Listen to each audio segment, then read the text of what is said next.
Assalamualaikum warahmatullahi wabarakatuh. Perkenalkan, nama saya Nurjati Putri. Saya berasal dari program studi ilmu komputer. Hai teman-teman, kembali lagi pada video pembelajaran. Kali ini saya akan menjelaskan sedikit tentang rumus yang terdapat pada Excel. Sebelumnya, terima kasih kepada dosen pembimbing saya, yaitu Bapak Dirman Eskom Mkom.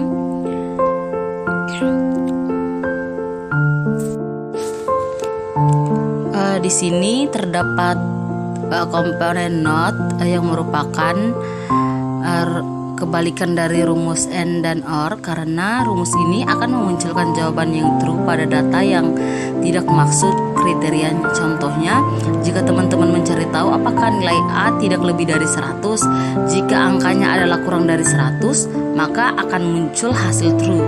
Rumusnya dapat teman-teman lihat ya teman-teman. Oke, lanjut pada komponen yang kedua, terdapat lookup. Rumus Excel lookup sendiri digunakan untuk mencari data. Bedanya, rumus ini ditunjukkan untuk data-data horizontal atau mendatar dengan rumus yang digunakan yang seperti teman-teman lihat di layar.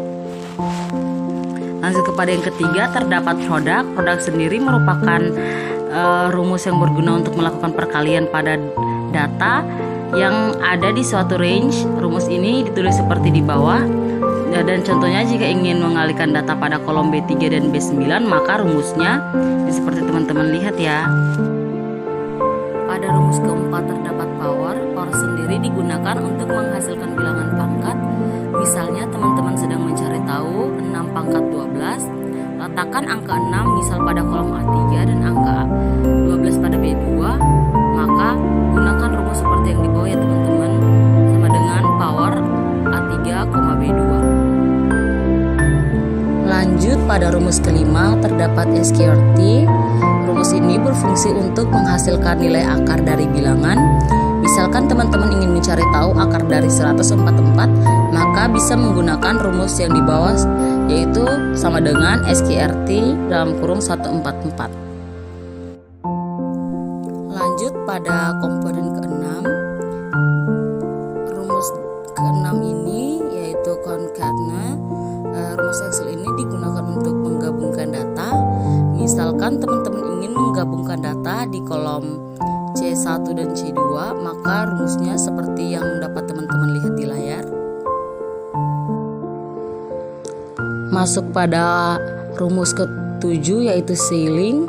Rumus ini digunakan untuk membulatkan angka pada kelipatan 10 ke angka atas terdekat. Misalkan teman-teman ingin mencantumkan data di B2 sebesar 3,399.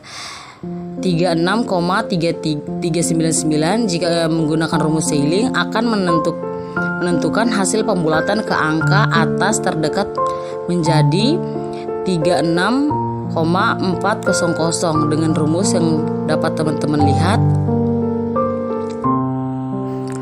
Oke, pada rumus ke-8 terdapat proper. Proper sendiri berfungsi untuk mengubah huruf pertama pada teks menjadi huruf kapital. Misalkan teman-teman menulis warga negara Indonesia di LA2, maka gunakan rumus Excel ini. Rumusnya dapat teman-teman lihat. Lanjut pada rumus yang ke-9 terdapat countif. Rumus ini digunakan untuk menghitung jumlah sel yang memiliki kriteria sama untuk kebutuhan sortir data. Misalkan teman-teman sedang melakukan survei dan ingin tahu kecenderungan orang membaca berita online ataupun koran. Dari 100 responden, berapa orang yang lebih menyukai membaca berita melalui koran?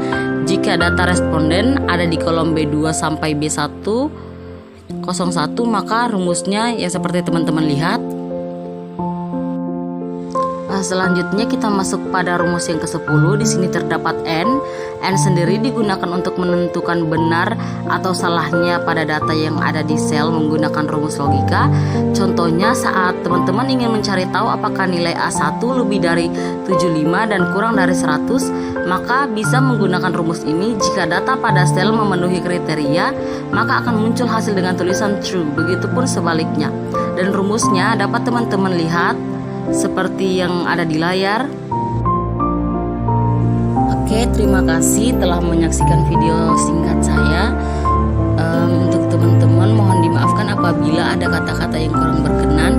Dan sampai jumpa pada video pembelajaran selanjutnya. Bye bye teman-teman.